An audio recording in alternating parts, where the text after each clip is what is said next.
Hello दोस्तों, मैं कमल कुमार आपके अपने YouTube चैनल कृष्णा क्लासेस पे हार्दिक स्वागत करता हूं। दोस्तों कैसे हैं आप लोग? आशा करते हैं अच्छे होंगे और खूब बढ़िया तरीके से मन लगा के आप लोग एसएससी की तैयारी कर रहे होंगे, आने वाले एग्ज़ामों की तैयारी कर रहे होंगे। दोस्तों हमारी संस्था के द्वारा फुल जोर मेहनत की जा रही है। आपको लगभग समस्त सब्जेक्ट की क्लासेस अब मिलने लगे होंगी और अभी तक आपकी जो समस्या थी हिंदी वाली, वो समस्या भी संभवतः दूर हो चुकी होगी आपकी। और पंकज सर आपके सामने हिंदी की जोरदार क्लास लेकर के उपस्थित हो चुके हैं और आपको लगातार क्लासेस भी मिल रही होंगी हिंदी की। इसमें आपके जीडी के लिए जो आपको सिलेबस चलना था वो आपसे आज से सिलेबस आपका शुरू भी हो चुका है, लगभग 2 दिन से। तो आप लोग बढ़िया से मन लगा के खूब अच्छे से पढ़ाई करिए और अपने सपनों को साकार करिए।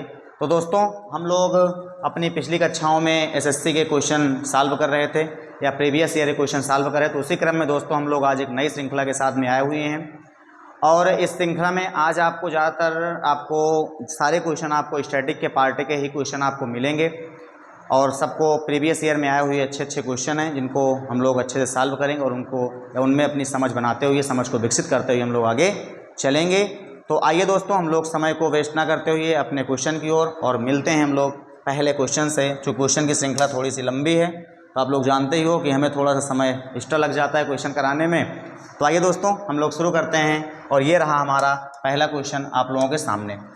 क्वेश्चन आपका है, बढ़िया सा क्वेश्चन है दोस्तों, क्वेश्चन आप लोग बढ़िया से करिएगा। क्वेश्चन क्या है कि निम्न में से किसे यूनेस्को द्वारा अमूर्त सांस्कृतिक धरोहर की मान्यता नहीं दी गई है। देखिए भैया, आपके यहाँ धरोहर आपके यहाँ 2 प्रकार की होती हैं, एक आपके यहाँ अमूर्त होती है, एक आपके यहाँ मूर्त होती है। ठीक है, तो अगर आपसे अभी क्वेश्चन में पूछे भैया कि आपके यहाँ जो एक संस्था होती है विश्व स्तरीय, कौन सी संस्था? जो आपकी होती है यूनेस्को। यूनेस्को की संस्था जो आपके यहाँ होती है वो आपके यहाँ किस रूप में? तो आपके यहाँ धरोहर के रूप में मान्यता देती है। एक आपके यहाँ देती है कौन सी भैया? मूर्त धरोहर के रूप में, और एक आपके यहाँ देती है कौन सी धरोहर के रूप में? एक आपके यहाँ देती है अमूर्त धरोहर के रूप में। अमूर्त धरोहर की संख्या अभी हाल ही में कितनी है? तो अमूर्त धरोहर की संख्या आपकी हाल ही में अभी 15 है और मूर्त धरोहर की संख्या आपके यहाँ कितनी है दोस्तों? तो मूर्त धरोहर की संख्या अभी हाल ही में आपका सन 2024 में आपकी हो गई है टोटल 43 हो गई है। और 43वीं कौन सी है? तो आपकी चराई देव मोई दान है। कौन सी है? चराई देव मोई दाम है। कौन सी भैया? तो चराई देव मोई दाम है। ये कहाँ की है दोस्तों? तो यह आपका असम का है। यह असम का आप कह सकते हो एक प्रकार के आपके यहाँ मृत शवों को दफनाने का स्थल है। किसका है? मृत शवों को दफनाने का स्थल है, जिसे हाल ही में अभी आपके यहाँ 2024 में संभवतः आपके जुलाई में, जुलाई 2024 में इसे 43वीं विश्व धरोहर सूची में शामिल किया गया है। किसमें? यूनेस्को की। यूनेस्को का मुख्यालय आपसे पूछता है, यूनेस्को का मुख्यालय कहाँ है दोस्तों? यूनेस्को का मुख्यालय आपका पेरिस में है। किसका शहर है? तो आपका फ्रांस का शहर आपका होता है। अब यहाँ पे जो आपको ये स्थितियाँ दिखती हैं, आपको एक राजा वहाँ के होते थे भैया, जो आपके एक अहोम राजवंश के शासक थे। और ये अहोम राजवंश का शासनकाल कब होता है? तो इनका शासनकाल आपकी 18वीं सदी में होता है। इनके शासनकाल में देखा गया था भैया जितने व्यक्ति आपके मृत होते थे उन व्यक्तियों को हिंदू धर्म के परंपरा के अनुसार दफनाया जाता था। अब हिंदू धर्म की बात हम क्यों कर रहे हैं? चूंकि ये आपके आए हुए थे चीन के राजा थे। चीन के राजा थे, भारत में आके बसते हैं इस राजवंश के शासक और यहीं पे अपना निवास स्थान बनाते हैं। अब यहाँ पे क्या करते हैं भैया, चूंकि यहाँ पे हिंदूवादी क्षेत्र ज़्यादा था या हिंदू बस्तियाँ ज़्यादा थी, तो उनकी परंपराओं को इन्होंने यहाँ पे क्या किया? इन्होंने उसको स्वीकार कर लिया और उसी परंपरा के अनुसार इनके यहाँ जो भी लोग मरते थे उनको क्या किया जाता था? उनको जलाया जाता था और जलाने के बाद उनके अंतिम शव होते थे, उन शवों को जहाँ पे दफनाया जाता था वहाँ पे एक मंदिर रुमा, या आप कह सकते हो जैसे मिस्र में आपका एक पिरामिड बनता है, उसी पिरामिड के आकार में ये आपका एक संरचना बनाई, जिसे आपके यहाँ असम का पिरामिड भी इसे कहा जाता है। इसी को आपके यहाँ असम का पिरामिड भी कहा जाता है। असम का पिरामिड, पिरामिड के समान एक संरचना बनता है और यही जो आपकी संरचना होती है, इसी संरचना को अभी हाल ही में आपके 43वें विश्व धरोहर सूची के रूप में आपका शामिल किया गया है। ठीक दोस्तों, इसके पहले जो आपका 42वां था वो 42वां कौन सा था? तो ये तो आपको पता ही होगा कि 42वां आपका कौन सा दोस्तों? तो ये आपका होयसल मंदिर था। कहाँ का है होयसल मंदिर? तो ये मंदिर है आपका कर्नाटका का मंदिर है। तो टोटल विश्व धरोहर सूची में हमारे यहाँ कितनी है मूर्त, तो आपके यहाँ 42 थी, अभी कितनी हो गई 43। इसको कब शामिल किया गया था, तो ये आपका सन 2023 में शामिल किया गया था। ये आपका 2024 में चराई देव मोईदाम को शामिल किया गया, जो आपका एक प्रकार का क्या है भैया, तो आप कह सकते हो एक प्रकार का कब्रा गाह है। किस राजवंश के, तो आपके अहोम राजवंश का है। अब जो आपकी मूर्त धरोहर है भैया, मूर्त धरोहर आपकी 15 है। अब इन 15 में ही यहाँ पे क्वेश्चन पूछा जा रहा है। क्वेश्चन क्या है कि निम्न में से किसे यूनेस्को द्वारा, यूनेस्को मतलब जो आपकी संस्था है, इसके द्वारा अमूर्त सांस्कृतिक धरोहर की मान्यता नहीं दी गई है। यहाँ पे क्वेश्चन ध्यान देना भैया, नहीं दी गई है। 15वां भी आपका कौन सा था जिसे अभी हाल ही में अमूर्त धरोहर के रूप में घोषित किया गया, तो आपका गरबा था। कहाँ का प्रमुख नृत्य है आपके, तो गुजरात का है। इसके पहले जो आपका 14वां था, ये कौन सा था, तो 14वां आपका होता है दुर्गा पूजा होता है। कहाँ का है, तो ये आपके पश्चिम बंगाल का है। अब क्वेश्चन क्या पूछ रहा है, कौन सी अमूर्त सांस्कृतिक धरोहर नहीं है, तो आप कौन सा है भैया, पहला सितार वादन है पहला ऑप्शन। दूसरा है आपका योगा, जिसके गुरु कौन रहे हैं भैया, तो आपके पतंजलि जी रहे हैं। कुंभ मेला है आपका कहाँ पे, तो 4 जगहों पे लगता है, जिसमें अभी आपका लगने भी वाला है 2025 में प्रयागराज में। अगला आपका है भैया छाऊ नृत्य, तो छाऊ नृत्य कहाँ का है, तो आपके उड़ीसा का एक प्रमुख नृत्य आपका होता है। तो इसमें भैया आपके छाऊ नृत्य भी इसके अंतर्गत शामिल है, कुंभ मेला भी शामिल है, दुर्गा पूजा भी शामिल है, गरबा भी शामिल है और आपका योगा भी शामिल है। एक ऑप्शन है जो आपका सितार वादन आपका इसके अंतर्गत नहीं शामिल होगा और आपसे नहीं वाला ही ऑप्शन पूछ रहा है, तो आपका ऑप्शन नंबर कौन सा सही है, ऑप्शन नंबर 1 सही है। तो अमूर्त धरोहर 15, मूर्त धरोहर आपके यहाँ सांस्कृतिक कितनी है, 43 है आपके यहाँ। कौन कौन सी भैया, सॉरी 43 नहीं, अभी कौन सी है, तो असम का चराई देव मोई दाम है। ये रहा आपके पहले क्वेश्चन का आंसर और आशा करते हैं कि आपको अच्छे तरीके से आंसर या अच्छे तरीके से आपको चीजें समझ में आई होंगी। चलिए दोस्तों चलते हैं नेक्स्ट क्वेश्चन की ओर। ये रहा हमारा दूसरा क्वेश्चन, इसको भी खूब अच्छे से पढ़िएगा और आपके लोक नृत्य के रूप में क्वेश्चन है।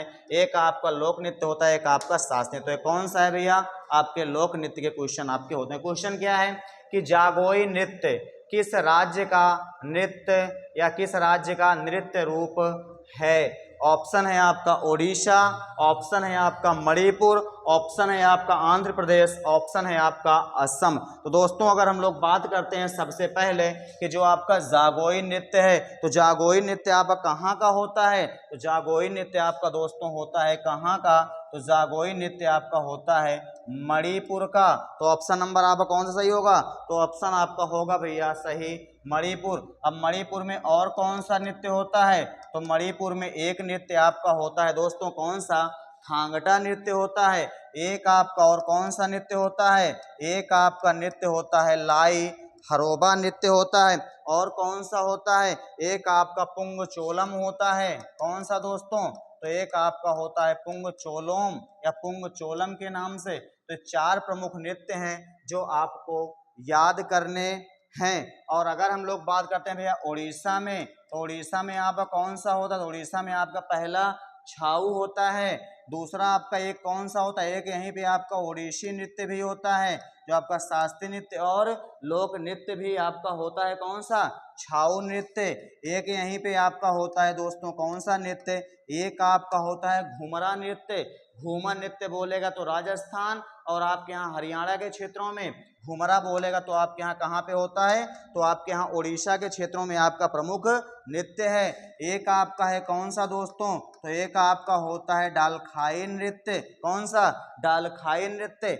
एक आपका होता है यहीं पे कौन सा, तो एक आपका होता है दोस्तों पैंका नृत्य। कौन सा, पैंका नृत्य। तो छाऊ नृत्य, ओडिसी नृत्य, घुमुरा नृत्य, डालखाई नृत्य, पैंका नृत्य, ये आपके प्रमुख रूप से उड़ीसा में याद करने हैं। मणिपुर में आपको कौन सा, तो आपका जागोई नृत्य, थांगटा, ये आपका थांगटा है, थांगटा नृत्य, लाई हरोबा नृत्य और आपका पुंग चोलम नृत्य आपके यहाँ होता है। और अगर हम लोग बात करते हैं आंध्र प्रदेश में, तो आंध्र प्रदेश में आपके यहाँ 2 नृत्य आपको प्रमुख रूप से याद करना है। एक आपका धीमसा नृत्य होता है, एक आपका होता है कौन सा दोस्तों, दूसरा आपके यहाँ होता है लंबाड़ी नृत्य। कौन सा, धीमसा नृत्य। और आपके यहाँ होते हैं लंबाड़ी नृत्य। और अगर हम यही बात करते हैं भैया आपके यहाँ असम में, तो असम में कौन से नृत्य होते हैं? तो असम में एक नृत्य आपका सबसे फेमस होता है जिसे हम लोग कहते हैं भैया बिहू होता है। असम का कौन सा? बिहू नृत्य। दूसरा कौन सा होता है? तो दूसरा आपका होता है दोस्तों कौन सा? तो आपके बगुरुम्बा नृत्य। एक नृत्य आपका यहीं पे होता है कौन सा? तो एक नृत्य आपका होता है यहीं पे भोर ताल नृत्य। कौन सा? तो बिहू नृत्य, बगुरुम्बा नृत्य, भोर नृत्य और सॉरी आपका भोर ताल नृत्य। ये प्रमुख नृत्य कहाँ के होते हैं? असम के। तो आपको 4 के प्रमुख नृत्य आपको बताए कौन कौन से भैया? उड़ीसा में छाऊ नृत्य, ओडिसी नृत्य, घुमुरा नृत्य, डालखाई नृत्य और पैका नृत्य। असम में बिहू, बगुरुम्बा और भोरताल। यहाँ पे आपके मणिपुर में थांगटा, लाई हरोबा और पुंग चोलम आपको बताए। आंध्र प्रदेश में 2 बताए, एक आपका धीमसा, एक आपका लंबाड़ी नृत्य आपके होते हैं। और ये जो आपका था भैया जागोई नृत्य, तो ये प्रमुख रूप से आप कहाँ पे होते हैं? तो ये प्रमुख रूप से आपके मणिपुर के राज्यों में किए जाने वाले एक प्रमुख नृत्य होते हैं। चलें आगे चलते हैं दोस्तों नेक्स्ट क्वेश्चन की ओर। और ये रहा हमारा अगला क्वेश्चन कौन सा? कर्मा पूजा। आपको पता है दोस्तों, आपको बताए ही हुए हैं हम कि कर्मा नृत्य कहाँ का प्रमुख नृत्य है। तो कर्मा नृत्य आपका जो होता है दोस्तों वो आपके झारखंड और बिहार में जनजातियों के द्वारा किया जाने वाला एक प्रमुख नृत्य होता है। और किसके लिए नृत्य होता है? तो क्या क्वेश्चन है पूछ रहा है कि कर्मा पूजा आपका महोत्सव भी होता है, नृत्य भी होता है कि त्योहार के दौरान कर्मा नृत्य जो किया जाता है, यह त्योहार किस सीजन में मनाया जाता है? तो दोस्तों आपका ऑप्शन है पहला बसंत ऋतु, दूसरा है ग्रीष्म ऋतु, तीसरा है शीत ऋतु और चौथा है आपके यहाँ पतझड़ ऋतु। तो इसमें ऑप्शन कौन सा होता है? तो आपका या तो ऑप्शन में पतझड़ रहेगा या तो आपका ऑप्शन में रहेगा शरद ऋतु। तो किस ऋतु में होता है दोस्तों? तो वो होता है आपके पतझड़ ऋतु में। कर्मा नृत्य होता क्या है, किसके द्वारा किया जाता है? तो कर्मा नृत्य जो करती हैं भैया वो आपके यहाँ लड़कियां करती हैं, गर्ल्स करती हैं। किसके लिए? तो अपने भाइयों के लिए करती हैं, अपने भाइयों के लिए, या भाइयों की सुख समृद्धि का प्रतीक होता है। कौन सा नृत्य? सुख समृद्धि का प्रतीक माना जाता है, प्रतीक माना जाता है। कौन सा नृत्य दोस्तों? तो यह आपका होता है कर्मा नृत्य। प्रमुख रूप से आपके झारखंड और बिहार और छत्तीसगढ़ के क्षेत्रों में किया जाने वाला एक प्रमुख नृत्य होता है। तो कौन सा सही होगा? ऑप्शन नंबर आपका होगा भैया पतझड़ ऋतु या शरद ऋतु। चलें आगे नेक्स्ट क्वेश्चन आपका ये होता है। नेक्स्ट क्वेश्चन आपका है दोस्तों ये क्वेश्चन क्या है? क्वेश्चन है आपका कि निम्न में से किस नृत्य में महिलाएं तोते की भांति नृत्य करती हैं? क्या है भैया? तोते की भांति मतलब जैसे तोता तो आप लोग देखे होंगे। और तोते क्या विशेषता होती है? तोते को जो आप बता दो, जो आप सिखा दो, वही वो रटते हुए रहता है। तो ऐसे एक नृत्य भी होता है जिसमें एक आपके यहाँ जो उनके गुरु होते हैं, गुरुओं के साथ जो चीजें बता दिए, मतलब जैसे अगर आप लोग तोते को देखो तो तोता आपके यहाँ क्या होता है भैया कि जैसे तोते आपके जहाँ पे होते हैं झुंड के झुंड चलते हैं। जैसे वो कहीं पे अगर दाना चुग रहे हैं तो एक है तो एक के ऊपर दूसरे आपके चढ़ते हुए रहते हैं, मतलब आपको एक गोल श्रृंखला में आपको चीजें दिखाई देती हैं तोतों में। तो ऐसे ही आपके यहाँ नृत्य होता है। ऑप्शन कौन सा है भैया? तो जवारा नृत्य, तेरह ताली नृत्य, भगोरिया नृत्य और सुबा नृत्य। सबसे पहले अगर हम लोग बात करते हैं भैया जवारा नृत्य का, तो यह नृत्य आपके मध्य प्रदेश के क्षेत्रों में किया जाने वाला एक प्रमुख नृत्य होता है। तेरह ताली नृत्य कहाँ होता है दोस्तों? तो यह आपके राजस्थान के क्षेत्रों में किया जाने वाला एक प्रमुख नृत्य होता है। आपके भगोरिया नृत्य कहाँ होता है? तो यह आपके यहाँ किन जातियों के द्वारा? तो आपके भील जनजातियों के द्वारा किया जाने वाला एक नृत्य होता है जो आपके मध्य प्रदेश में किया जाता है। आपका भैया सुआ नृत्य कहाँ किया जाता है? तो सुआ नृत्य आपके यहाँ छत्तीसगढ़ के राज्यों में किया जाने वाला एक प्रमुख नृत्य होता है। तेरह ताली नृत्य में क्या होता है भैया? तो तेरह ताली नृत्य में जो आपकी राजपूत महिलाएं होती हैं, कौन सी महिलाएं? जो आपकी राजपूत महिलाएं होती हैं, ये राजपूत महिलाएं क्या करती हैं? तो अपने सर पे एक कलश रखती हैं और हाथ में तलवार लेकर के, या हाथ में जो आपके यहाँ कटार होते हैं उनको लेकर के एक नृत्य होता है। या कह सकते हो कि उनके यहाँ जो भी आपके वीर राजा थे उनकी स्मृति में एक नृत्य किया जाता है जिसे आपके यहाँ कहा जाता है 13 ताली नृत्य भील जनजाति के द्वारा भगोलिया नृत्य, और तोते की भांति इकट्ठे होकर के या तोते की भांति सीख कर और रट करके उसी चीजों के नृत्य के रूप में प्रदर्शित करना, ये आपका करता है कौन सा नृत्य? तो ये आपका होता है दोस्तों सुआ नृत्य। तो ऑप्शन क्या था आपका? ऑप्शन में आपका सही है डी ऑप्शन, सुआ नृत्य। कौन सा था? तो महिलाएं आपकी तोते की भांति नृत्य करती हैं, तो वो था आपका सुआ, ऑप्शन नंबर डी सही। कौन से राज्यों में? तो आपके छत्तीसगढ़ के राज्यों में यह आपका नृत्य किया जाता है।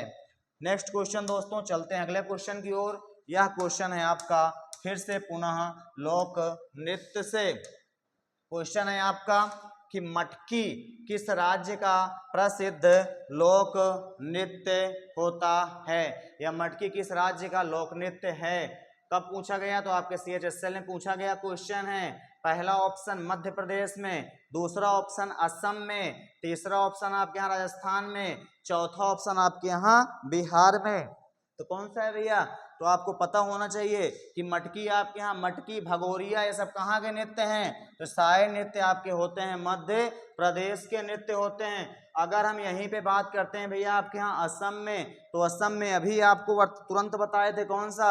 आपका भोरताल नृत्य होता है, बगुरुम्बा नृत्य होता है, आपका असम में बिहू नृत्य होता है। कौन सा? तो अभी तुरंत ही आपको बताए थे असम में कौन सा भैया?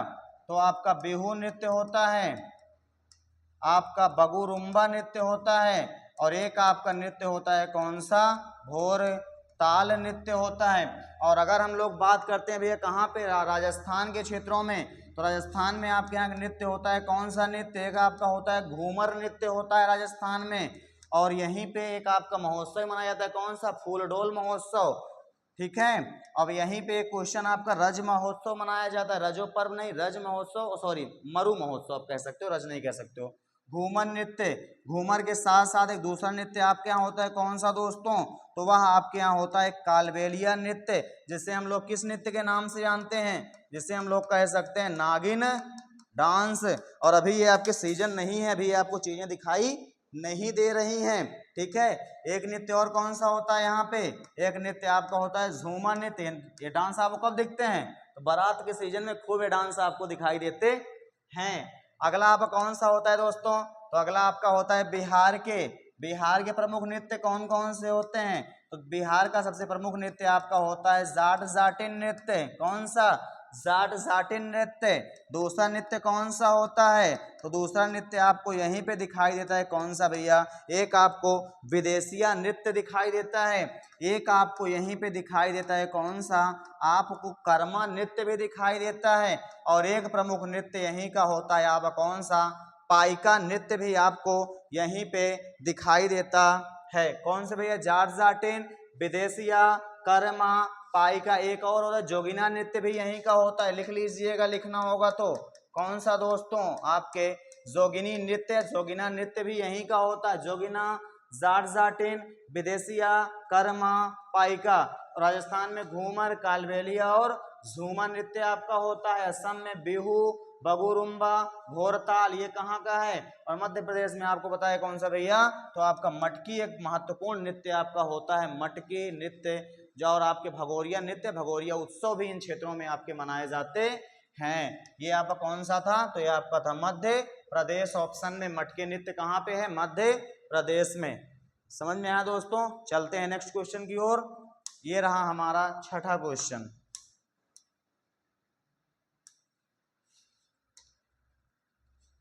क्वेश्चन है हमारा कि अंग्रेजी चैनल को तैर कर पार करने वाली प्रथम भारतीय महिला कौन थी? ये क्वेश्चन तो आपको इजी लग रहा होगा, लेकिन इस क्वेश्चन को हम दोस्तों डाले इसलिए हैं क्योंकि इससे अभी एक इतिहास रच दिया आपके भारत की एक महिला ने, एक भारत की छोटी सी गर्ल्स ने, जो करंट अफेयर से संबंधित क्वेश्चन था, इसलिए हम लोग इस क्वेश्चन को लिए हैं। भैया इंग्लिश चैनल को तैर कर पार करने वाली प्रथम महिला, तो आपको आंख मूंद कर आप मार दें कौन सा आंसर भैया? आरती साहा ने पार किया था। कब पार किया था? तो सन 1969 ईस्वी में पार किया। कितने घंटे में पार किया था? तो आपके यहाँ 16 घंटे 20 मिनट में उन्होंने ये दूरी पार की थी। उस समय इनकी एज क्या थी? तो उस समय इनकी एज थी भैया आपके यहाँ 19 साल की एज थी। किससे प्रेरित थी ये, या आपसे क्वेश्चन का भी पूछेगा कि भारत के प्रथम व्यक्ति जिन्होंने इंग्लिश चैनल को पार किया था, प्रथम व्यक्ति कौन से भैया, तो जो आपके इंग्लिश चैनल को पार किए थे, प्रथम व्यक्ति इंग्लिश चैनल पार करने वाले, तो वहां पे किसका नाम आता है दोस्तों, तो वहां पे नाम आता है आपके यहाँ मिहिर सेन का नाम आता है। और प्रथम महिला की बात करेगा तो भारत की प्रथम महिला की बात करेगा, भारत की प्रथम महिला तो आपके यहाँ कौन होती हैं, तो होते हैं आपके यहाँ आरती शाह। कौन होती हैं दोस्तों, तो उनका नाम होता है आरती शाह नाम होता है। कितने घंटे में, 16 घंटे 20 मिनट में पार की थी। कितने किलोमीटर की यात्रा है ये, तो आपके यहाँ इंग्लिश चैनल की आपके यहाँ लगभग 34 किलोमीटर की यात्रा है। ये इंग्लिश चैनल है कहाँ पे, तो आपके यहाँ इंग्लिश चैनल और आपको यहीं पास में ही आपको डोबर जल संधि दिखती है दो देशों के बीच में। कौन सा भैया, तो अगर आपसे पूछा जाए कि आपका जो इंग्लिश चैनल है, इंग्लिश चैनल है कहाँ पे, तो इंग्लिश चैनल आपका है दो देशों में। कौन कौन से, एक आपका फ्रांस देश है और दूसरा आपका है कौन सा, ब्रिटेन देश के बीच में है। फ्रांस और ब्रिटेन के बीच इंग्लिश चैनल है और दोनों के बीच में गैप कितना है, तो आपका 34 किलोमीटर है। और इसमें अभी हाल ही में इतिहास रचा आपके यहाँ जुलाई के महीने में। कौन भैया, तो आपके यहाँ जिया राय ने, नाम क्या होता है, आपके भारत की एक बेटी है, कौन, जिया राय। कहाँ की निवासी हैं, तो ये मुंबई की निवासी है और इनके पिताजी नौसेना में एक सैनिक हैं। इसकी एज कितनी है भैया, तो इस गर्ल्स की एज महज है आपके यहाँ 16 ईयर की या 16 साल की है। और अब तक आपके यहाँ सबसे तेज तैराकों में इसका नाम आ गया। और भैया इसने कितने, तो आपके सबसे छोटी उम्र में आपके यहाँ कितना, 17 घंटे और आपके यहाँ कितने मिनट में, तो आपके यहाँ 25 मिनट में इन्होंने कितने किलोमीटर की यात्रा, तो आपके यहाँ 34 किलोमीटर की यात्रा इन्होंने क्रॉस कर ली है या इंग्लिश चैनल को इन्होंने पार कर दिया है। तो आपसे क्वेश्चन पूछेगा कि सबसे कम उम्र की तैराक जिसने अभी इंग्लिश चैनल को क्रॉस कर दिया 17 घंटे 25 मिनट में मात्र, तो आप नाम बताइए किसका भैया, जिया राय। ये आपके आने वाले समय में मोस्ट इंपोर्टेंट क्वेश्चन होंगे जो आपके पूछे जाएंगे। किसकी पुत्री है भैया, तो एक आपके सैनिक है, नौसैनिक, कहाँ के, मुंबई के, उन्हीं की ये पुत्री हैं। तो यहाँ से आपका ऑप्शन इसमें कौन सा था, तो इसमें ऑप्शन था आपका आरती शाह। कर्णम मल्लेश्वरी क्या विशेषता है जो यहाँ पे नाम लिखा है भैया, तो आपके यहाँ ओलंपिक में प्रथम पदक जीतने वाली महिला हैं। कौन है भैया, किसी भी ओलंपिक में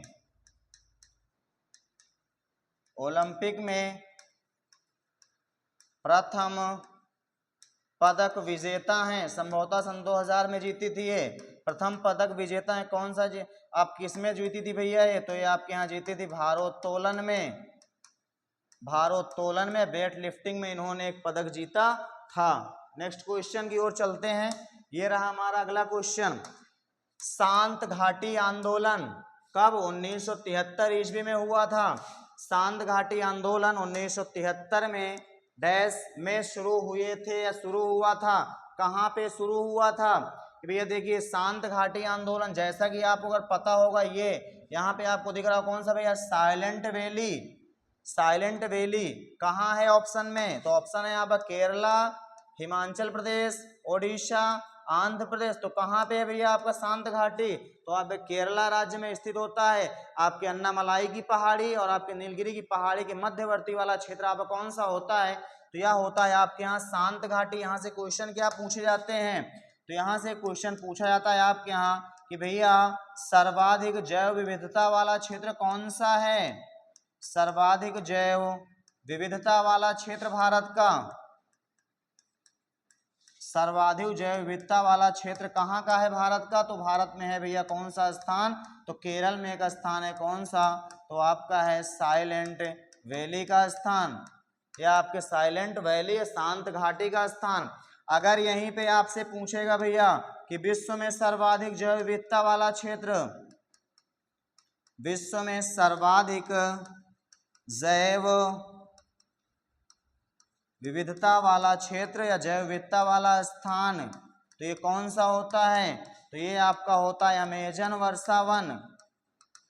अमेजन वर्षावन कहाँ पे है, तो ये आपका पड़ता है अमेजन नदी घाटी में, ब्राजील में। अब एक क्वेश्चन यहाँ पूछेगा भैया वो क्या होता है, तो क्वेश्चन अगर आपसे पूछेगा जैव विविधता वाला क्षेत्र क्या है, तो वह स्थान जहाँ पे आपके सर्वाधिक प्रकार के जीव जंतु पाए जाते हैं वह स्थान आपका जैव विविधता वाला स्थान होगा। और अगर यहीं पे आपसे पूछेगा कि सबसे ज्यादा किसमें भैया, तो आपके समुद्री जैव विविधता वाला स्थान, सबसे ज्यादा समुद्री जैव विविधता वाला स्थान, जैव विविधता वाला स्थान, तो ये आपका कौन सा होता है, तो ये आपका स्थान होता है रॉस सागर का स्थान होता है। टार्कटिका में कौन सा स्थान है भैया आपका, रॉस सागर है, जो सबसे ज्यादा जैव विविधता वाला रखने वाला स्थान आपका होता है। और विश्व में तो आपका ब्राजील में अमेजन वर्षा वन, भारत में केरला है। और इसी के लिए आपके यहाँ भारत में भैया 1973 ईस्वी में एक आपके यहाँ हुए थे आंदोलन। क्यों आंदोलन किया गया, तो वहाँ की जनजातियों के द्वारा या केरला के तटीय क्षेत्रों में रहने वाली जनजातियों के द्वारा एक आंदोलन किया गया था, जब वहाँ भारत द्वारा कुछ परियोजनाएं चलाई जा रही थी, जिसके अंतर्गत वहाँ की नदियों का जल रोक करके वहाँ पे एक डैम बनाया जा रहा था, एक पनविद्युत परियोजना बनाई जा रही थी। और उसी पनविद्युत परियोजना के विरोध में वहाँ के निवासी थे कि भैया अगर यहाँ पे जल विद्युत परियोजना बना दी गई तो यहाँ पे देखा जाए कि यहाँ पे जब जल भराव होगा तो यहाँ पे जो विभिन्न प्रकार के जीव जंतु रह रहे हैं इनको क्या होगा, इनको नुकसान होगा। इसलिए वहाँ के लोगों ने 1973 ईस्वी में कौन सा आंदोलन किया था, शांत घाटी आंदोलन किया था। किस राज्य में, तो यह केरला राज्य में किया था। यहाँ से इतने क्वेश्चन आपके पूछे जा सकते हैं। चलते हैं हम लोग नेक्स्ट क्वेश्चन की ओर। ये रहा दोस्तों आपका क्वेश्चन, जो हम लोग पार्ट पढ़ रहे हैं उसी का पार्ट का क्वेश्चन है। कौन सा क्वेश्चन है कि निम्न में से कौन सा देश सार्क संगठन का सदस्य नहीं है। एक आपका संगठन है, कौन सा संगठन होता है, एक आपका संगठन होता है सार्क संगठन। अब क्वेश्चन यहाँ से क्या क्या पूछे जाते हैं, क्वेश्चन पूछेगा भैया कि सार्क संगठन की स्थापना कब की गई थी। तो सार्क संगठन की स्थापना आपके यहाँ होती है 1985 ईस्वी में, ठीक है। 1985 किसके नेतृत्व में की जाती है, तो एक व्यक्ति होते हैं आपके जियाउल रहमान होते हैं। जियाउल रहमान कहाँ के हैं भैया, तो ये आपके बांग्लादेश के, ये आपके बांग्लादेश के राष्ट्रपति होते हैं, बांग्लादेश के पहले राष्ट्रपति होते हैं। और इन्हीं के नेतृत्व में 1985 ईस्वी में स्थापना की जाती है किसकी, सार्क की स्थापना। अब सार्क में अगर आपसे क्वेश्चन पूछा तो भैया जो आपके दक्षिण एशिया के जो आपके देश होते हैं वो इसके सदस्य होते हैं कौन कौन से, तो इसके कितने सदस्य हैं वर्तमान में, तो आपके 8 सदस्य हैं वर्तमान में। अगर पूछेगा कि आपके प्रारंभ में कितने सदस्य थे, तो प्रारंभ में आपके 7 सदस्य थे। कौन कौन से, सबसे पहला सदस्य है इसका भैया भारत, भारत का पड़ोसी देश इसका सदस्य है चीन, चीन का हमारा दूसरा पड़ोसी देश है नेपाल इसका सदस्य है। 3 हो गए। 3 के बाद हमारा चौथा कौन सा इसका सदस्य है, चौथा है हमारा भूटान इसका सदस्य है। 5वां हमारा कौन सा सदस्य है, तो 5वां हमारा इसका सदस्य है भैया बांग्लादेश। इसके बाद हमारा छठा सदस्य कौन सा है, तो छठा सदस्य हमारा होता है श्रीलंका। 7वां सदस्य कौन सा होता है, तो 7वां सदस्य हमारा होता है मालदीव। ये आपके प्रारंभिक 7 सदस्य थे। फिर आपके भारत की अगुवाई में सन 2005 में आपके यहाँ किसको शामिल करवाया जाता है, तो आपके अफगानिस्तान के लिए एक प्रस्ताव लेके आता है भारत 2005 में। लेकिन अफगानिस्तान में सार्क के चार्टर पर कब हस्ताक्षर किए, 2007 में हस्ताक्षर किए। अर्थात आप कह सकते हो कि भैया अफगानिस्तान कब से इसका सदस्य बना, तो आपके 2007 में अफगानिस्तान इसका सदस्य बना। क्या इसमें यह आपका सक्सेस हुआ है भैया संगठन, तो आप कह सकते हो बिल्कुल भी सक्सेस नहीं हुआ है। क्यों नहीं सक्सेस हुआ, चूंकि ऐसे क्षेत्र या ऐसे संगठन जिसमें आपके 2 पड़ोसी दुश्मन कौन कौन से, तो आपके भारत और पाकिस्तान रहते हो या भारत और चीन रहते हो, तो ऐसे संगठन का तो बंटाधार होना तय है। मतलब ऐसे संगठन आपके बहुत ज्यादा विकसित नहीं हो सकते हैं, जो कि जहां पे आप खींचातानी की स्थितियां रहेंगी। और कुछ तो आप कह सकते हो कि संगठन का जो आपका है चार्टर उसमें ही कुछ गलतियां हैं, जिसमें गलतियों में यह कहा गया है कि भैया कोई भी बिल या किसी भी ऐसे कानूनों के ऊपर अगर सहमति मिलनी होगी या सहमति देनी होगी, तो उसमें जितने इसके सदस्य हैं कोई भी देश उसमें मना नहीं कर सकता है। समस्त देशों की सहमति अनिवार्य है। तो सीधी सी बात है कि जिस सहमति पे भारत आएगा उस सहमति पे पाकिस्तान नहीं आएगा, और जिस कानून पे पाकिस्तान सहमत होगा उस कानून पे भारत सहमत नहीं होगा। तो इसलिए आपके सार्क संगठन उतनी अच्छे तरीके से कार्य आपका नहीं कर पा रहा है। अगर आपसे क्वेश्चन पूछेगा भैया इसका मुख्यालय कहाँ पे है, तो इसका मुख्यालय आपका पड़ता है काठमांडू, नेपाल में पड़ता है। कहाँ पड़ता है दोस्तों, तो काठमांडू नेपाल में पड़ता है। फिर एक क्वेश्चन आपसे पूछेगा कि इसकी पिछली बैठक हुई कब है, तो इसकी पिछली बैठक आपकी हुई है सन 2014 में। कहाँ हुई है, तो इसकी बैठक हुई है नेपाल में। वही नए नए आपके प्रधानमंत्री बने थे मोदी जी, तो इनकी बैठक में शामिल होने के लिए आपके मोदी जी गए थे कहाँ, नेपाल गए थे सन 2014 में। उसके बाद अभी आज तक इनका एक भी शिखर सम्मेलन संपादित नहीं हो, सॉरी एक भी शिखर सम्मेलन का आयोजन नहीं हो सका है। तो आपके कौन कौन से भैया देश, 8 देश हैं, 7 पहले थे बाद में एक जुड़ा। 8 कौन कौन से, भारत, चीन, नेपाल, भूटान, बांग्लादेश, श्रीलंका और मालदीव। कौन नहीं था सदस्य, अफगानिस्तान नहीं था, इसे 2005 में शामिल कराया गया, परंतु शामिल कब हो पाया, 2007 में हो पाया था। और इसका कौन सा सदस्य नहीं, तो भारत का एक पड़ोसी देश जो आपका म्यांमार है, उसका सदस्य नहीं है। तो कौन सा भैया संगठन का सदस्य नहीं है, वही पूछ रहा है ऑप्शन में। तो आपका कौन सा, पहला आपका कौन सा है, पाकिस्तान बिल्कुल है भैया, भूटान बिल्कुल है, नेपाल बिल्कुल है, चीन आपका इसका सदस्य नहीं है। तो ऑप्शन नंबर आपके डी होंगे सही। चलते हैं नेक्स्ट क्वेश्चन की ओर। ये रहा आपका क्वेश्चन नंबर 10, जो अभी हम लोग पढ़े थे कल की वीडियो में, आपको पिछली वीडियो हम लोग पढ़े थे भैया। क्वेश्चन में क्या है, डैश में यूएन चार्टर का अनुसमर्थन करके भारत संयुक्त राष्ट्र में शामिल हो गया था। मतलब डायरेक्टली आपसे पूछ रहा है कि भारत संयुक्त राष्ट्र में शामिल कब हुआ। तो भैया सबसे पहला क्वेश्चन आपको याद होना चाहिए, भैया भारत या जो आपके यहाँ चार्टर बना था किसका, यूएनओ का। तो यूएनओ का चार्टर आपके यहाँ कब बन के तैयार हुआ, कब उस पर हस्ताक्षर हुए थे, तो आपके यहाँ 26 जून 1945 ईस्वी को आपके यहाँ जो चार्टर था, चार्टर पर क्या हुए थे, चार्टर पर दोस्तों हस्ताक्षर हुए थे। कितने देशों के हस्ताक्षर, तो 50+1 देशों के हस्ताक्षर हुए थे। और एक देश कौन सा था, ये आपका पोलैंड था। और इसी के कितने दिन के बाद, तो आपको बताया था महज 4 दिन के बाद, सॉरी आपके यहाँ इसके बाद क्या होता है, इसके बाद आपके यहाँ 24 अक्टूबर 1945 ईस्वी को आपके यहाँ कौन सा संगठन स्थापित होता है, आपके यहाँ यूएनओ की स्थापना होती है। और यूएनओ की स्थापना होने कितने दिन के बाद, तो महज 6 दिन के बाद। समय कौन सा आता है, समय आता है आपके यहाँ 30 अक्टूबर सन 1945 ईस्वी को। और इस दिन कौन इसका सदस्य बना, तो भारत भी इसका सदस्य बन गया था, भारत सदस्य बना। तो कब बना था, तो आपको ऑप्शन में दिया है भैया, मई 1946 नहीं होगा, दिसंबर 1945 नहीं होगा, अक्टूबर 1945। तो आपका ऑप्शन नंबर सी सही है, अक्टूबर 1945। अगर एग्जैक्ट डेट पूछेगा तो 30 अक्टूबर 1945 को भारत यूएनओ का सदस्य बना था। अभी कितने सदस्य हैं यूएनओ में, तो अभी आप बताइएगा भैया 193 सदस्य। नवीनतम सदस्य कौन सा है, तो आपका दक्षिणी सूडान कब शामिल हुआ था, तो सन 2011 में शामिल हुआ था आपका दक्षिणी सूडान। राजधानी क्या है, तो आपके दक्षिणी सूडान की राजधानी आपकी है भैया जुबा। नेक्स्ट क्वेश्चन,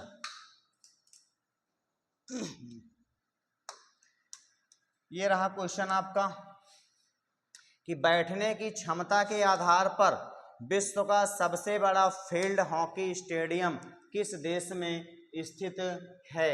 अभी आपको 2023 में आपके भारत ने भी हॉकी के विश्व कप कराए गए थे, कहाँ भैया, भुवनेश्वर में हुए थे। ये आपके कब का पूछ रहा है, तो ये आपके यहाँ पूछ रहा है भैया विश्व का सबसे बड़ा हॉकी स्टेडियम, और कौन सा भैया, तो फील्ड हॉकी की स्टेडियम। और किसके आधार पे, तो बैठने की क्षमता के आधार पे, ना कि क्षेत्रफल के आधार पे। अगर यहाँ पे ऐसे पूछता भैया विश्व का सबसे बड़ा क्रिकेट स्टेडियम, तो आप बताते बिरसा मुंडा क्रिकेट स्टेडियम उड़ीसा का है। लेकिन यहाँ पे क्या पूछ रहा है, तो आपके यहाँ पूछ रहा है बैठने की क्षमता के आधार पे।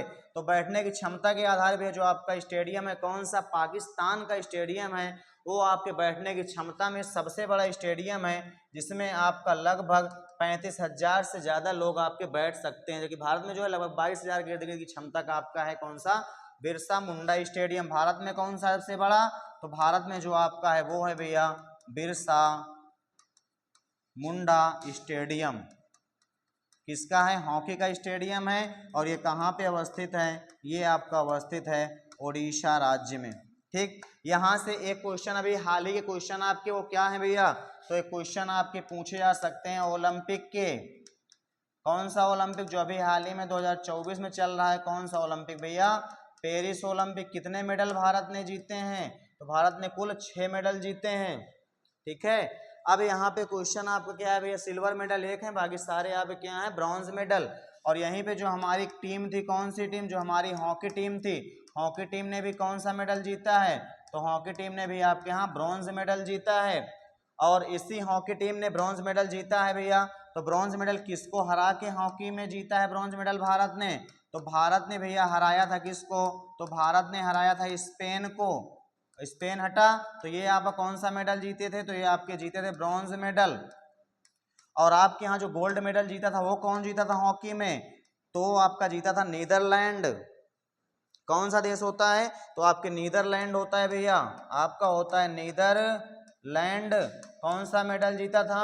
ये आपका गोल्ड जीता था। आपका सिल्वर कौन जीता था? तो सिल्वर आपका जीता था जर्मनी। जर्मनी कौन सा था? तो आपका सिल्वर मेडल था। एक इंटरेस्ट वाली बात ये भी है भैया कि जो आपका जर्मनी था, जर्मनी ने अभी किसको हराया था? भारत को हराया था सेमीफाइनल में। और पिछली बार इसी जर्मनी को भारत ने हरा कर कौन सा मेडल जीता था? ब्रॉन्ज मेडल जीता था पिछले वाले ओलंपिक में भी। तो यहाँ से आपको इतने सारे क्वेश्चन याद रखने हैं। और यहीं पे हमारे भारतीय टीम के जो आपके यहाँ कौन है भैया? गोलकीपर हैं। और इन्होंने अभी क्या लिया है? आपका संन्यास लिया है। नाम क्या है इनका? तो इनका नाम आपको बताना है PR श्रीजेश नाम होता है। क्या नाम होता है? PR श्रीजेश नाम होता है।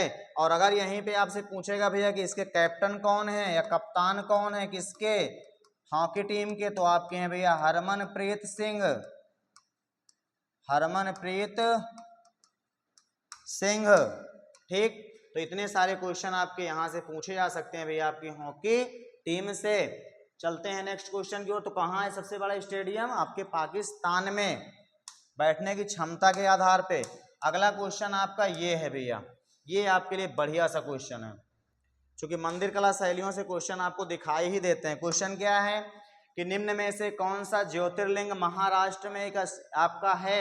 ऑप्शन है आपका कौन सा भैया? महाकालेश्वर। ऑप्शन है आपका वैद्यनाथ।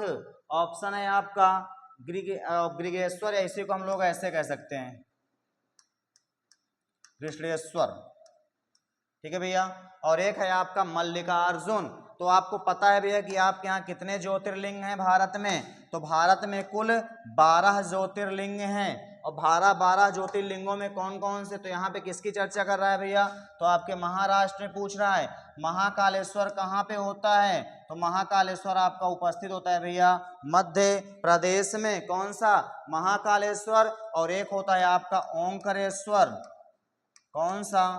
ओंकारेश्वर आपका होता है कहाँ पे? ओंकारेश्वर, ऐसा लिख सकते हैं कि ओंकारेश्वर। ये दो होते हैं आपके महाराष्ट्र में। और जो आपका बाबा बैजनाथ है ये कहाँ पे उपस्थित होता है? तो ये आपका होता है भैया झारखंड राज्य में। गृगेश्वर आपके यहाँ गृगनेश्वर या घृष्णेश्वर ये कहाँ उपस्थित होता है? तो ये आपका उपस्थित होता है दोस्तों महाराष्ट्र में उपस्थित होता है। और महाराष्ट्र में कौन कौन से होते हैं? एक आपका महाराष्ट्र में आपके 3 होते हैं। कौन कौन से? एक आपका होता है भीमशंकर। कौन सा दोस्तों? तो आपके भीमशंकर होता है। एक आपका होता है घृष्णेश्वर। और एक आपका होता है कौन सा? एक आपका होता है त्र्यंबकेश्वर। त्र्यंबकेश्वर ये सब कहाँ पे उपस्थित हैं? तो ये आपका उपस्थित है महाराष्ट्र में। आपके झारखंड में कौन सा उपस्थित? तो आपका बाबा बैजनाथ। और एक आपका उपस्थित जो आपका मल्लिकार्जुन है ये आपके यहाँ उपस्थित होता है कहाँ पे? तो ये आपका उपस्थित होता है कहाँ पे? आंध्र प्रदेश में उपस्थित होता है। फिर इसके बाद आपके यहाँ गुजरात में उपस्थित होते हैं। कौन कौन से? गुजरात में आपके यहाँ उपस्थित होता है नागेश्वर। एक होता है आपके यहाँ सोमनाथ। कौन कौन सा दोस्त? तो एक आपका सोमनाथ और एक आपका होता है नागेश्वर। कहाँ पे उपस्थित होते हैं दोनों? तो ये आपके यहाँ होता है गुजरात राज्य में। और एक आपके यहाँ होता है कौन सा? तो एक आपके यहाँ होता है दोस्तों केदारनाथ। केदारनाथ कहाँ पे है? तो ये आपके उत्तराखंड में होता है। और एक आपके उत्तर प्रदेश में है। कौन सा? तो वह आपका होता है विश्वनाथ या काशी विश्वनाथ। जो काशी विश्वनाथ नगरी है किसकी भैया? आपके महाकाल नगरी। तो यहाँ पे आप कितने लिख उठे हैं? तो आपके संभवतः 12 हो गए होंगे।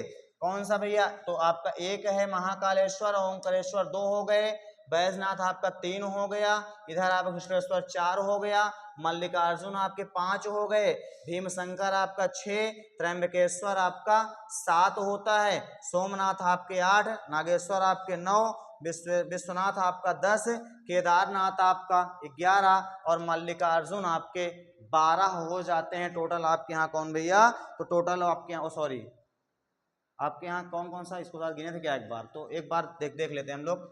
महाकालेश्वर, इसको थोड़ा काउंट करें तो आपको बताते हैं कौन कौन सा छूट रहा है कि नहीं छूटा हुआ। एक आपका महाकालेश्वर हो गया दोस्तों यहाँ पे, दूसरा आपका ओंकारेश्वर हो गया, तीसरा कृष्णेश्वर हो गया, चौथा आपका बाबा बैजनाथ हो गया झारखंड वाला, पांचवा आपका हो गया कौन सा? मल्लिकार्जुन हो गया, छठा आपका भीमशंकर हो गया, सातवां आपका त्र्यंबकेश्वर हो गया, इसके बाद आपके आठवां आपका केदारनाथ हो गया, नौवां आपका विश्वनाथ हो गया, 10वां आपका सोमनाथ हो गया और 11वां आपका नागेश्वर हो गया। एक आपका बच रहा है, वो आपका कौन सा है? तो वो आपका है दोस्तों रामेश्वरम। कौन सा होता है? एक आपका होता है रामेश्वरम, जो आपका उपस्थित होता है कहाँ पे? तो आपका उपस्थित होता है तमिलनाडु में। इतने टोटल आपके यहाँ क्या होते हैं दोस्तों? तो टोटल आपके यहाँ होते हैं 12 ज्योतिर्लिंग।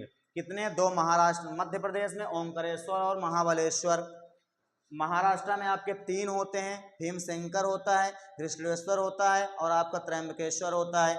एक आपके उत्तराखंड में होता है, नाम क्या होता है? केदारनाथ होता है। एक आपके यहाँ उत्तर प्रदेश में होता है, नाम होता है विश्वनाथ। एक आपके यहाँ होता है कहाँ पे? उधर आपके यहाँ झारखंड में होता है, नाम होता है आपके बाबा बैजनाथ, जिसे हम लोग कहते हैं। 2 आपके होते हैं गुजरात में, एक का नाम होता है आपके यहाँ नागेश्वर, एक का नाम होता है सोमनाथ होता है और एक आपके यहाँ होता है रामेश्वरम में। कौन सा भैया? तमिलनाडु में आपका रामेश्वरम। अब एक क्वेश्चन यहाँ से और भी पूछा जाता है, वह क्वेश्चन क्या होता है? अगर यहीं से आपसे क्वेश्चन पूछे कि सबसे पुराना ज्योतिर्लिंग कौन सा है, सबसे पुराना ज्योतिर्लिंग, तो यह आपका कौन सा होता है दोस्तों? तो यह आपको दिखाई देता है सोमनाथ। ये वही सोमनाथ है जहाँ पे आपके महमूद गजनवी के द्वारा कुल कितने आक्रमण किए गए थे? तो कुल आपके भारत पर 17 बार आक्रमण किए गए थे। किसको लूटने के लिए? तो आपके सोमनाथ मंदिर को लूटने के लिए।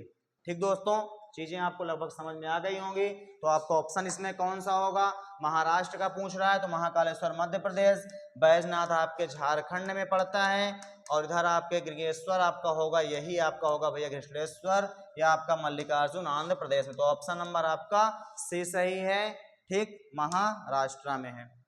अगला क्वेश्चन आपका ये है दोस्तों, पुस्तक से क्वेश्चन है आपका, और कहाँ के पुस्तकें हैं? तो आपके मध्य भारत की पुस्तकें हैं, मिडुअल हिस्ट्री की पुस्तकें हैं।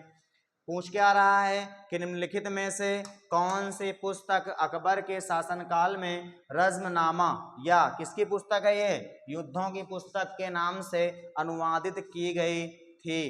तो आपको ऑप्शन में है भैया रामायण, दूसरा ऑप्शन में है बाबरनामा, तीसरा ऑप्शन में है महाभारत और चौथा ऑप्शन में है अकबरनामा। तो आपका ऑप्शन कौन सा होगा? तो आपका ऑप्शन है दोस्तों महाभारत। इसी महाभारत को हम लोग किस नाम से जानते हैं? इसी को हम लोग रज़्मनामा या युद्ध की पुस्तक के नाम से जानते हैं। इसके लेखक कौन थे? तो महर्षि वेदव्यास थे। कौन से दोस्तों? तो महर्षि वेदव्यास के द्वारा लिखी गई रचना थी आपकी महाभारत। अकबरनामा किसके द्वारा लिखा गया था? तो अकबर के दरबारी कवि थे, नाम क्या था? अबुल फजल था, अबुल फजल। इनके द्वारा लिखी गई पुस्तक कौन सी थी? अकबरनामा थी। और इनकी हत्या कौन? तो इनके पुत्र सलीम ने करवा दिया था। किससे? वीर सिंह बुंदेला के द्वारा करवा दिया था। एक होता है बाबरनामा, ये पुस्तक किसके द्वारा लिखी गई थी भैया? तो इसी पुस्तक का जो मूल नाम था वो क्या था?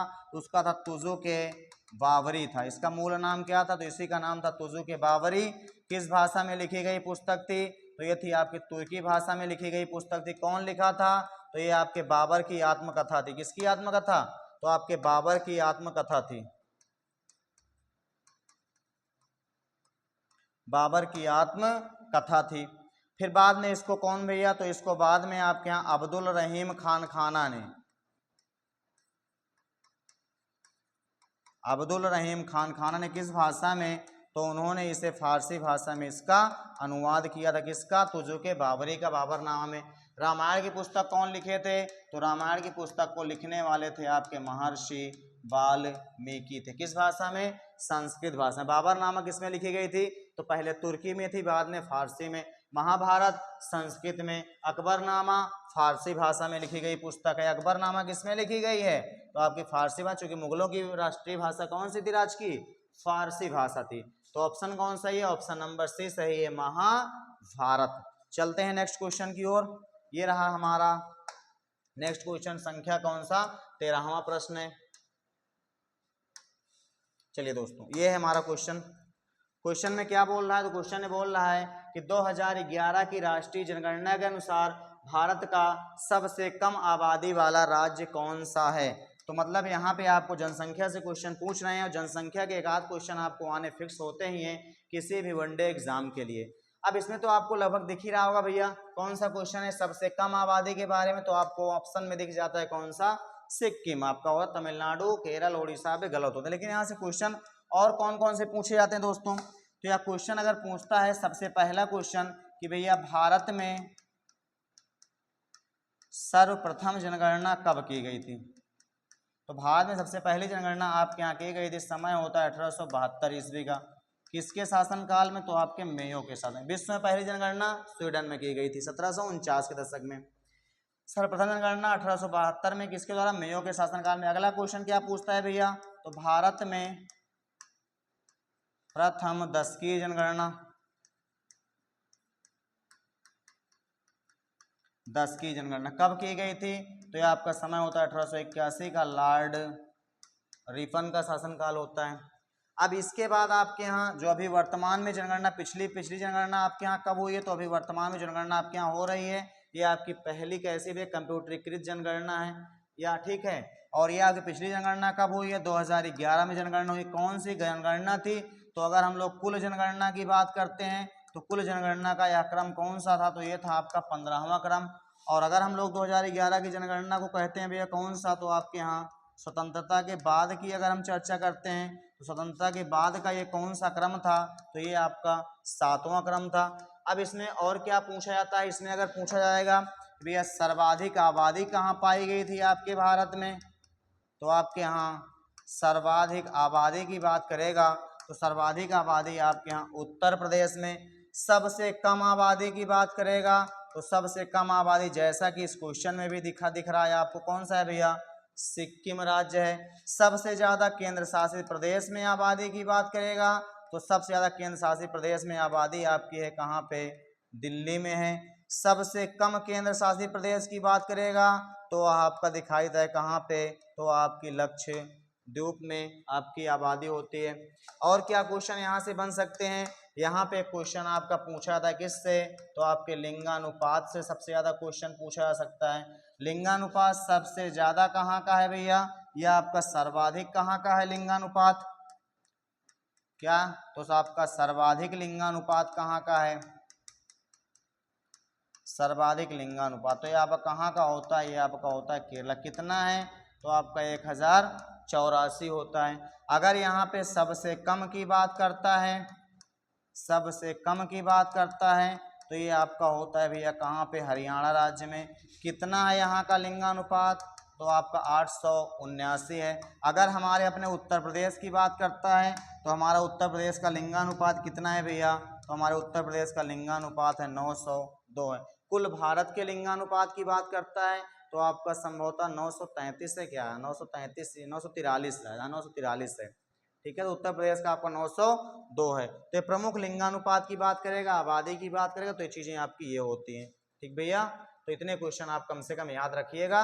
तो कौन सा ऑप्शन होगा आपका? सबसे कम आबादी तो आपके तमिलनाडु में सबसे ज्यादा आबादी। सबसे ज्यादा आबादी आपको उत्तर प्रदेश में, दूसरी महाराष्ट्र में, तीसरी आपके बिहार में, चौथा आपका पश्चिम बंगाल में होती है। चलते हैं नेक्स्ट क्वेश्चन की ओर। ये आपका नेक्स्ट क्वेश्चन है। क्वेश्चन में क्या है दोस्तों कि निम्नलिखित में से किस राज्य या केंद्र शासित प्रदेश में एक सींग वाले गैंडे के प्राकृतिक प्रवास सबसे अधिक पाए जाते हैं? मतलब सीधा आपसे पूछ रहा है कि एक सींग वाले गैंडे सबसे ज्यादा किस राज्य में पाए जाते हैं। तो आपको पता होगा भैया ऑप्शन में क्या है। पहला ऑप्शन सिक्किम, दूसरा ऑप्शन जम्मू कश्मीर, तीसरा ऑप्शन असम और चौथा ऑप्शन आपका होता है लद्दाख के क्षेत्रों में। ठीक है, अब यहाँ से क्वेश्चन क्या पूछेगा? क्वेश्चन अगर आपसे पूछता है भैया कि सबसे ज़्यादा से एक सींग वाले गैंडे, तो ये आपके पाए जाते हैं कौन से राष्ट्रीय उद्यान में, तो ये आपका होता है काजीरंगा राष्ट्रीय उद्यान। कौन सा? काजीरंगा राष्ट्रीय उद्यान।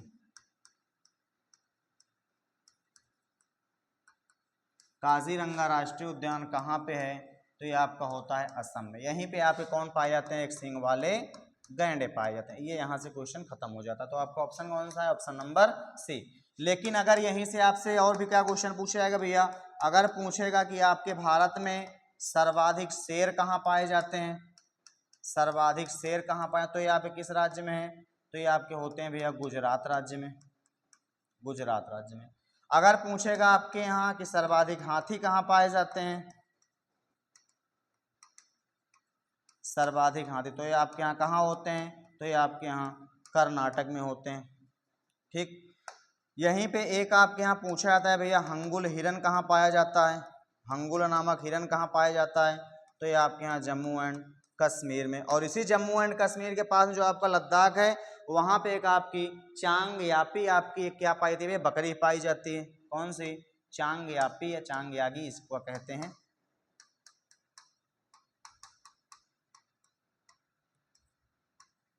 चांगयापी या चांगयागी दोनों आप लिख सकते हो। चांगयागी बकरी पाई जाती है कहाँ पे? तो ये आपके यहाँ पाई जाती है लद्दाख में। और इसी बकरी के द्वारा बनाया जाता है कौन सी भैया? इसी बकरी के द्वारा एक साल बनाई जाती है। वहाँ पे कौन सी साल? तो आपकी पश्मीना साल बनाई जाती है। ये यहाँ पे क्वेश्चन पूछे जाते हैं यहाँ पे प्रमुख रूपों में। तो आपसे इतने प्रमुख क्वेश्चन। और हाँ, एक क्वेश्चन और आपका कि जो आपका सिक्किम है भैया, इसी सिक्किम में अभी आपके देखे गए थे क्या? तो इसी सिक्किम में अभी आपके यहाँ सफेद भालू देखे गए थे आपके यहाँ। ठीक है, वन विभाग के द्वारा। तो ऑप्शन नंबर इसमें कौन सही? ऑप्शन नंबर सी, असम सही है। और ये रहा दोस्तों हमारा आज का अंतिम क्वेश्चन। क्वेश्चन आपका किससे है? तो आपके यहाँ महोत्सव से है या आपके यहाँ पारंपरिक एक आयोजन से है, त्योहार से है? क्वेश्चन क्या है?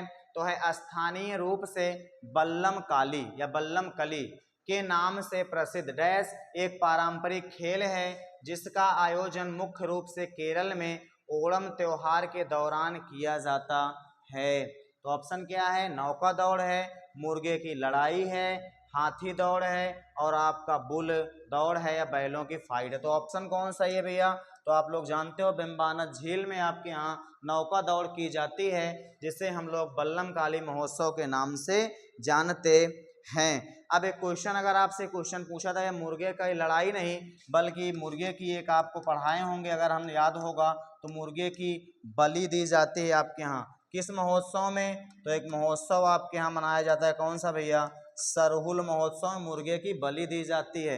या जो जानवरों की पूजा होती है उसमें आपके यहाँ जानवरों को बढ़िया से तैयार कराया, जानवरों को नहा धुला के बढ़िया से उनको तैयार किया गया और प्रकृति के रूप में उनकी पूजा की गई।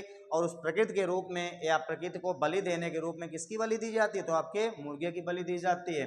अगर हम यही बात करते हैं भैया, एक आपके यहाँ हाथी दौड़ नहीं बल्कि एक हाथी उत्सव मनाया जाता है या हाथी महोत्सव मनाया जाता है। और यह हाथी महोत्सव कहाँ मनाया जाता है? तो हाथी महोत्सव आपके यहाँ राजस्थान के क्षेत्रों में मनाया जाता है। एक आपका होता है बैलों की लड़ाई नहीं बल्कि बैलों के का एक दौड़ होता है। और बैलों की दौड़ कहाँ होता है? तो यहाँ पे इसके लिए एक आपका महोत्सव मनाया जाता है, वह आपका महोत्सव होता है भैया कंबाला महोत्सव। और यह कंबाला महोत्सव आपके यहाँ कहाँ के क्षेत्रों में? तो यह आपके यहाँ मनाया जाता है भैया कहाँ पे? तो यह आपका कर्नाटक के क्षेत्र में मनाया जाने वाला एक प्रमुख महोत्सव होता है। इसमें ऑप्शन कौन सा होगा? ऑप्शन नंबर 1 है नौका दौड़। कौन सी? बल्लम काली महोत्सव। तो इसी के साथ दोस्तों आज के क्वेश्चन बस आपके इतने ही थे। तो दोस्तों आप लोगों को ये सेशन कैसा लगा आप लोग बताइएगा, ज़रूर कमेंट करके बताइएगा। और प्लीज़ दोस्तों चैनल को सब्सक्राइब करिए, शेयर करिए जितनी ज़्यादा हो सके कि हम लोगों को भी थोड़ा सपोर्ट मिल सके और आप लोगों को अच्छे तरीके से अच्छे लगन के साथ में हम लोग मेहनत के साथ में आपको पढ़ा सकें और आपको अच्छे कंटेंट दे सकें, जिससे कि आपको आने वाले एग्ज़ाम में काफ़ी सारी सहायताएँ मिले, काफ़ी सारी मदद मिले और हम लोगों को भी थोड़ा सपोर्ट हो कि हम लोगों का भी थोड़ा मनोबल बढ़े कि हाँ लोग हमें पसंद कर रहे हैं या लोगों के बीच में हमारी जो भी शिक्षाएं हमारे द्वारा जो भी चीज़ें दी जा रही हैं वो आपको पसंद आ रही हैं और आपके काम की चीज़ें हैं। तो दीजिए दोस्तों इजाज़त, मिलते हैं एक नई वीडियो के साथ। तब तक के लिए जय हिंद, जय भारत, बेस्ट ऑफ लक।